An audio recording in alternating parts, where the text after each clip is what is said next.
Gloire à Dieu. Que Dieu vous bénisse au nom puissant et prévalant de notre merveilleux Seigneur et Sauveur Jésus-Christ. Quel privilège, quelle grâce, Seigneur, notre Dieu, notre Roi, d'être debout en ce jour. Papa, nous te sommes reconnaissants pour le souffle de vie renouvelé dans nos vies. Merci pour la force que tu nous accordes pour affronter cette nouvelle semaine. Merci pour la joie, pour la paix, merci pour la sérénité, le calme. Merci pour la confiance que tu nous accordes, Seigneur, notre Dieu, notre Roi.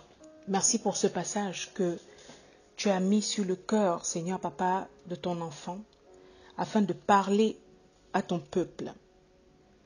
Merci d'être là. Sois béni d'éternité en éternité au nom de Jésus-Christ. Nous éloignons toute lourdeur, toute fatigue, toute somnolence, toute divagation mentale. Toute chair se tait et toi seul tu t'élèves au nom de Jésus-Christ. Reçois la gloire au nom de Jésus-Christ. Amen. Soyez abondamment bénis, mes frères et sœurs. Que Dieu vous bénisse. Au nom de notre merveilleux Seigneur et Sauveur Jésus-Christ. Que la faveur et la grâce de notre Dieu, notre Père, reposent sur la vie de chacun d'entre vous. Qu'il bénisse vos activités, qu'il bénisse vos familles, vos enfants, vos mariages. Au nom de Jésus-Christ. Qu'à toutes vos résolutions, comme dit la parole, répondent le succès. Que la vie, la paix et la joie soient votre partage au nom de Jésus-Christ. Nous prenons nos Bibles aujourd'hui, nous prenons la parole de Dieu dans l'Ésaïe 40. Ésaïe chapitre 40. Nous allons lire les 2 premiers versets pour un début de ce passage. L'Ésaïe 40, c'est l'un des chapitres écrits au cours des dernières années de vie du prophète Ésaïe. C'est un merveilleux passage sur lequel nous avions déjà eu la grâce d'enseigner les mois antécédents. Par la grâce de Dieu, nous reviendrons sur certains détails. Que Dieu vous bénisse. Je vais faire la lecture, que ce soit dans la version du Semeur, que ce soit dans la version de Louis II. Je commence par la version de Louis II. Ésaïe chapitre 40, verset 1. Consolez, consolez mon peuple, dit votre Dieu. Verset 2. Parlez au cœur de Jérusalem et criez-lui que sa servitude est finie, que son iniquité est expiée. Version du Semeur, il est écrit « Réconfortez mon peuple ». Oui, réconfortez-le, dit votre Dieu. Parlez au cœur de Jérusalem, annoncez-lui que son temps de corvée est accompli, que son péché est expié, qu'elle a reçu de l'Éternel 2 fois le prix de ses péchés. Gloire à Dieu. Ces passages nous disent avec redondance, consolez, consolez, réconfortez mon peuple, oui, réconfortez-le. Vous l'aurez compris, dans cette édition, nous parlerons du réconfort. Nous parlerons de la consolation. Et généralement, nous parlons de réconfort, de consolation, quand ça ne va pas. Quand on ne se sent pas bien, quand on a mal, quand on est inquiet par telle ou telle chose, quand on a peur, quand on est déçu par une personne, par une certaine situation qu'on traverse, bref, quand le cœur est lourd, le cœur est dans l'affliction, quand le cœur est chagriné. J'ai l'habitude de dire dans plusieurs passages, dans plusieurs enseignements que je donne, la vie n'est pas facile, contrairement à ce qu'on nous enseigne souvent dans certaines églises. Venez à Christ et tout sera rose, vraiment venez à Christ et vous allez voir que tout va marcher, tout va marcher. Ce n'est pas ce que la parole de Dieu nous enseigne. La parole de Dieu nous enseigne que nous sommes dans le monde et que nous aurons des tribulations, mais nous les avons vaincues parce que celui qui est en nous est plus grand que celui qui est dans le monde. Mais nous aurons quand même des tribulations. La parole de Dieu nous enseigne que tous ceux qui veulent vivre pieusement en Christ seront persécutés. La Bible nous enseigne que nous aurons des persécutions. Nous aurons à faire face à des luttes. Nous aurons à faire face à des challenges. Nous aurons à faire face à des moqueries, à des railleries, à des comportements méchants, à des injustices. Et c'est quelque chose que nous devons être prêts à affronter. Mais la parole de Dieu, qui est cette arme, qui est cette lampe, qui est ce marteau, qui est ce réconfort, est là pour nous consoler. La vie n'est pas quelque chose de facile. Et encore moins les relations. Parfois, on traverse des moments très, très, très difficiles où on ne sait même plus où mettre de la tête. On pleure, on désespère, on se décourage, on se laisse couler, on confesse parfois même le négatif, on en a marre. Parce qu'on n'a qu'un tableau noir. On se demande pourquoi. Et c'est là qu'intervient justement le réconfort, c'est là qu'intervient la consolation. Le cœur souffre. Dans ces passages, après le verset 1 où il est demandé de réconforter ou de consoler, Dieu dit à son prophète Isaïe, parle au cœur.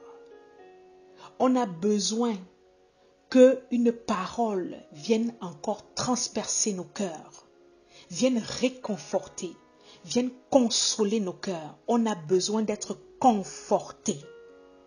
Conforté qui vient du latin con fortes. Con avec fortes, force. On a besoin d'être soutenu. On a besoin d'être relevé parce qu'on est abattu, parce qu'on est affligé. Aujourd'hui, je m'adresse à une personne qui traverse soit une situation actuelle ou bien même qui est dans une période de sa vie où vraiment ça ne va pas. Il y a des situations bien que passées depuis des années, ça peut être le deuil, ça peut être la perte d'un membre cher. Jusqu'à présent, ça ne passe pas dans le cœur, la douleur est là, est vive. Et là encore, on a besoin d'être réconforté. Ça peut être au niveau de la santé, on est attaqué, on a un enfant attaqué, on a un mari attaqué, on a une femme attaquée. Ça peut être au niveau du travail, ça peut être nous-mêmes, notre propre vie, ça peut être des personnes qu'on aide, qu'on aime, qu'on a soutenues, qui viennent vraiment comme un poignard décevoir nos cœurs. Toutes ces situations font mal. Ça peut être une incertitude par rapport à l'avenir. On se pose des questions sur le mariage. On se pose des questions sur qu'est-ce qu'on va devenir. On a besoin d'être rassuré. Dieu demande dans ces deux versions qu'on a vues ici, à son prophète Isaïe, à son messager, de soulager, d'apaiser le cœur, d'atténuer l'affliction de la douleur que son peuple aurait ressentie à Babylone, parce que Isaïe parle de manière prophétique ici aux enfants de Dieu qui iront en captivité à Babylone. Ils seront en esclavage. Et quand on est esclave quelque part, quand on est sous le joug, quand on est plié sur les coups, on a mal. C'est une souffrance morale, psychologique, physique, spirituelle. Combien de personnes dans les foyers ont mal? Combien de personnes dans leur lieu de service ont mal? Même en famille, tu as mal, tu souffres du rejet, de l'incompréhension, tu souffres de beaucoup de choses qui vraiment te plient dans ton cœur. Aujourd'hui, Dieu dit, console le cœur de mon enfant. Réconforte-le. Remplis-le de l'espérance, de l'espoir. Va dire à mon peuple que sa servitude est terminée, que ce moment de souffrance est expié, parce que Dieu a fixé un temps pour toute chose. Dans la vie, on ne souffre pas toujours, mon frère. Ce message aujourd'hui, recevons-le comme un baume, comme une consolation. C'est un encouragement à toi qui m'écoutes aujourd'hui. Nous servons le Dieu Tout-Puissant, le très grand Dieu, celui qui ne sommeille ni ne dort, l'Éternel, le Yahweh, le feu dévorant, celui qui est omniscient, celui qui sait toutes choses. Personne ne peut informer Dieu d'une situation. Dieu connaît nos larmes, il connaît nos angoisses, il connaît nos chagrins, il sait nos luttes, il connaît nos peurs, il sait ce qui nous terrorise. Il connaît le nom que portent les situations qui nous effraient, les situations pénibles. Aujourd'hui, il nous envoie ce message au travers de sa parole, en disant que la servitude est terminée. Il est là au travers de sa parole pour te délivrer de cette difficulté, en te redonnant l'espoir, en te révélant qui est-ce qu'il est, à savoir le Dieu Tout-Puissant. La parole de Dieu nous dit, dans 2 Corinthiens 1, verset 3 à 4, « Béni soit Dieu, le Père de notre Seigneur Jésus-Christ, le Père des miséricordes et le Dieu de toute consolation. » Verset 4, « Qui nous console dans toutes nos afflictions, afin que par la consolation dont nous sommes l'objet de la part de Dieu, nous puissions consoler ceux qui se trouvent dans l'affliction. » La parole de Dieu appelle Dieu le Père de toute consolation. Celui qui nous console dans toutes nos afflictions. La Bible du Seigneur dit le Père de toute magnanimité. Cela veut dire de toute clémence, de toute générosité et le Dieu de tout encouragement. Dieu est là pour nous encourager. Et je complète encore ce que je suis en train de dire avec le verset de l'Ésaïe 35, verset 4. Ésaïe chapitre 35, verset 4b, plutôt, où il est dit, « Dites à ceux qui ont le cœur troublé, prenez courage, ne craignez point. » Dites à ceux qui ont le cœur troublé, prenez courage, ne craignez point. Dieu aujourd'hui est là pour réconforter ton cœur. Il est là pour consoler ton cœur. Vous savez, comme je le disais tout à l'heure dans l'introduction, la vie d'aujourd'hui, la vie dans le monde n'est pas facile. Et nous sommes tous, il n'y a personne qui va dire que sa vie est rose.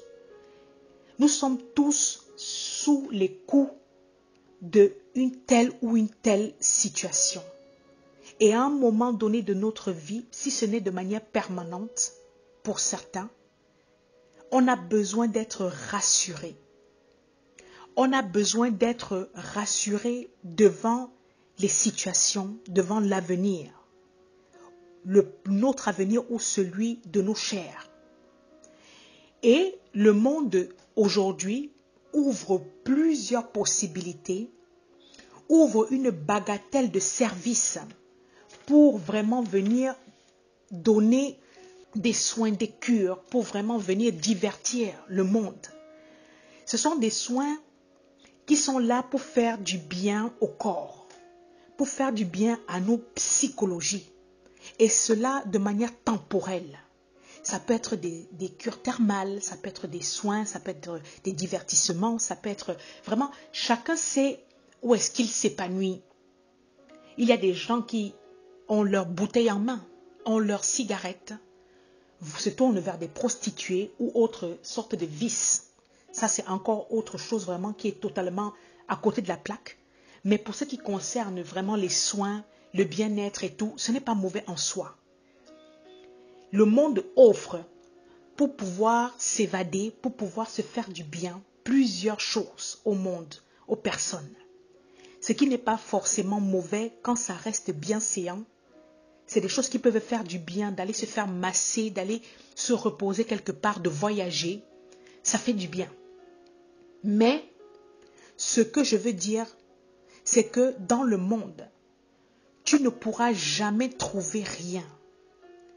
Rien qui te console le cœur, qui te réconforte au plus profond de ton âme. Il n'y a rien dans le monde, même si on te propose n'importe quel type de massage, on te donne de l'argent, quelqu'un vient te bénir avec un tel ou un tel objet, tu seras content pendant un laps de temps. Mais tout de suite après, tu vas retomber dans ton chagrin, dans ton quotidien qui te montre qu'il y a telle ou telle chose.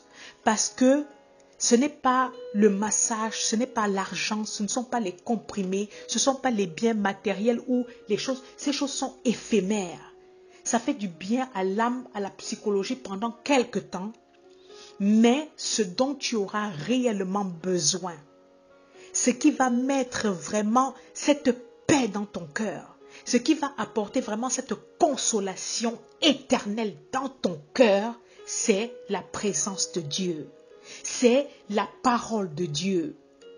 Jean 14, verset 27, Jésus-Christ a dit, je vous laisse la paix, je vous donne ma paix. Je ne vous donne pas comme le monde, que votre cœur ne se trouble point et ne s'alarme point.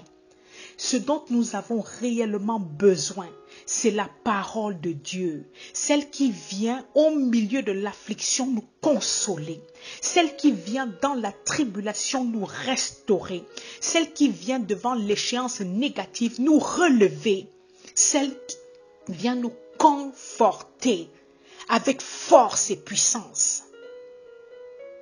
Mon frère, toi qui m'écoutes, où est-ce que tu penses pouvoir trouver ta paix? Où est-ce que tu penses pouvoir trouver la restauration de ton cœur? Dans le monde.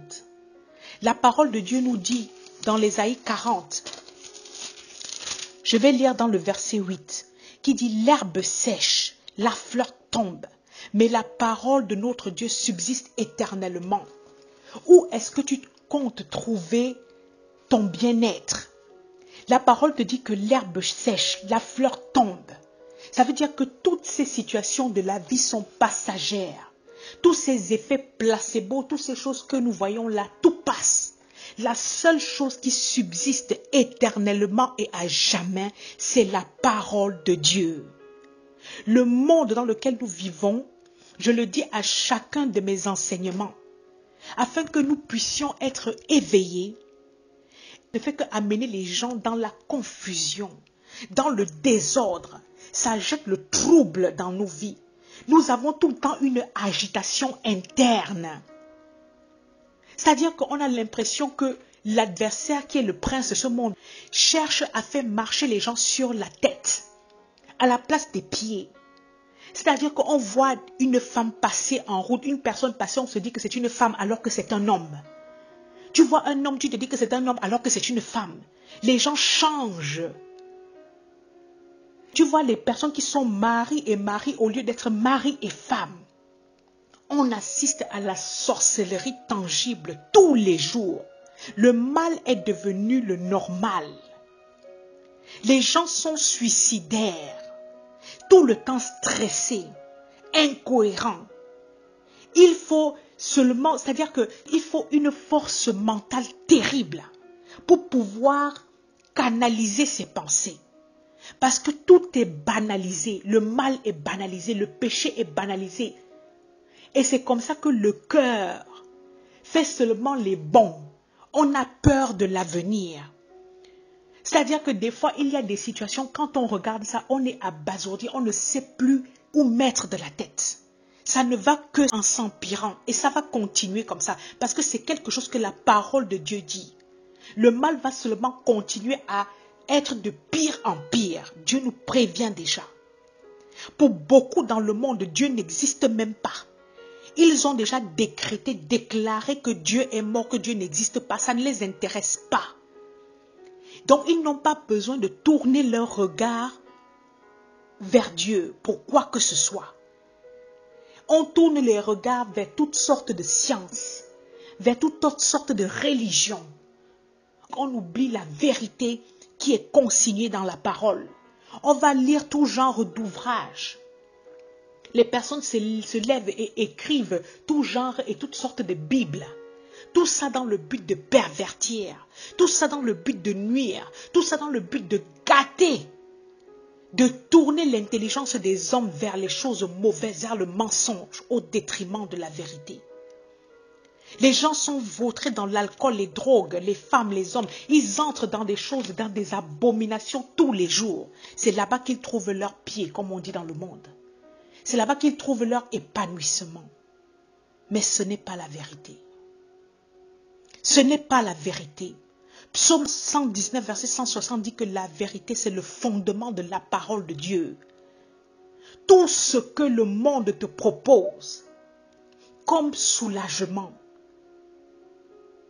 ce n'est qu'un effet placebo. Le véritable, l'unique seul qui soit capable de consoler ton cœur, de le réconforter, c'est le Dieu Tout-Puissant. C'est la parole de Dieu. Et quand Dieu demande à son serviteur Ésaïe de se lever et d'aller réconforter son peuple, d'aller le réconforter, le consoler, c'est parce qu'il sait qu'au travers de sa parole, qui est l'instrument que son serviteur va utiliser pour le faire, il y a suffisamment de puissance, suffisamment d'autorité, il y a suffisamment d'amour, de miséricorde pour pouvoir relever les cœurs affligés. Dieu est appelé le Dieu de toute consolation. Il est le Dieu miséricordieux. Parce qu'il nous aime, il est donc capable de nous consoler. Il est capable de nous relever. Il est capable de nous faire du bien. Tout ce que l'adversaire te présente dans ton intelligence par rapport à telle ou telle situation que tu endures, par rapport à ton avenir, n'est que mensonge. Tourne-toi vers celui qui te fait des promesses dans sa parole. Le psaume 94, verset 19, c'est David qui parle. Il dit que quand les pensées s'agitent en foule au-dedans de moi, tes consolations réjouissent mon âme. Quand les pensées s'agitent en foule, quand les inquiétudes, quand les angoisses me prennent, quand j'entends certaines nouvelles, quand je commence à ressentir une agitation interne qui me pousse à m'énerver, à vouloir tout casser, à vouloir pleurer, à vouloir me suicider et jeter l'éponge, les consolations de l'Éternel, mon Dieu, mon roi, réjouissent mon âme. Elles apportent une puissance, elles apportent une joie, une sérénité qui me fait rester calme quand la tempête secoue. L'Éternel, le Dieu que nous servons, le Yahweh, je le répète, est celui qui, au travers de sa parole, nous console. Voilà pourquoi nous devons la méditer. Nous devons déclarer les promesses de la parole de Dieu. Nous devons croire que la parole de Dieu est la vérité. Comme je l'ai dit tout à l'heure, psaume 119, verset 160, le fondement même de cette parole est la vérité. Nous devons croire lorsqu'un serviteur de Dieu se lève, comme ce fut le cas de Ésaïe dans ce passage pour le peuple d'Israël. Quand une parole est relâchée au travers d'un enseignement, quand Dieu utilise la bouche d'un de ses messagers pour nous relever, nous devons croire qu'il s'adresse à nous. Il fait arriver ses grâces, ses bénédictions dans nos vies. Il nous montre qu'il est là. Au cœur de la tempête, c'est lui qui nous soutient malgré tout. Et cela par sa miséricorde. Dieu console le cœur de ses enfants. Dans cette édition, nous sommes là pour dire que oui, l'herbe sèche, la fleur tombe. Les situations de la vie passent et repassent. Elles arrivent, elles changent. Il y a des saisons dans la vie. Mais la parole de Dieu, la parole de notre Dieu, notre Père, est celle qui subsiste éternellement et à jamais. Parce qu'il est le Dieu qui est, qui était et qui sera, qui ne change pas. Il est le même et ce qu'il dit, il veille pour l'accomplir. Il est la véritable source de restauration, de réconfort. C'est notre Père. Il est le seul abri, le seul secours. Mieux vaut mettre son espérance, mieux vaut mettre son cœur sur celui qui ne sommeille ni ne dort, sur celui qui est ferme, inébranlable, qui n'est pas variant.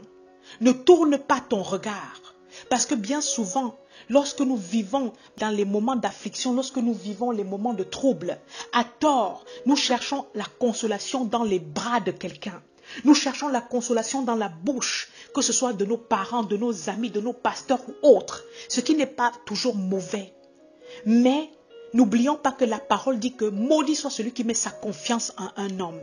Parce que l'homme, il suffit qu'il soit perturbé lui aussi par telle ou telle situation ou indisponible pour qu'il ne te donne pas ce que tu as besoin. Tourne tes regards premièrement vers Dieu et sa parole. Quand ça ne va pas, arrête-toi, ouvre la parole de Dieu. Ouvre les promesses de Dieu par rapport à ton problème. Il n'y a pas un sujet dans la parole de Dieu qui ne soit traité. Il n'y a pas une difficulté que tu puisses passer dont il n'y a pas de promesse qui s'accompagne par rapport à cette situation. Dieu dit que nous aurons des tribulations, mais que nous les avons déjà vaincues. Il dit que dans la tentation, dans l'épreuve, il nous donnera la force pour pouvoir surmonter cela. Quand Dieu demande de consoler le cœur de son peuple, c'est parce qu'il sait qu'il a le pouvoir, que sa parole a le pouvoir, l'autorité, la puissance absolue pour pouvoir consoler, relever chaque personne devant l'affliction que nous traversons. L'herbe sèche, la fleur tombe, mais la parole de notre Dieu subsiste éternellement. Ésaïe montre là la fragilité de l'homme, le caractère éphémère de toute chose. Le seul qui est immuable, celui qui fonde sa vie sur le roc et non sur le sable, est celui qui tiendra bon face aux pluies, face aux tempêtes. Il est important que nous puissions comprendre cette parole. Que Dieu vous bénisse au nom de Jésus-Christ. Amen.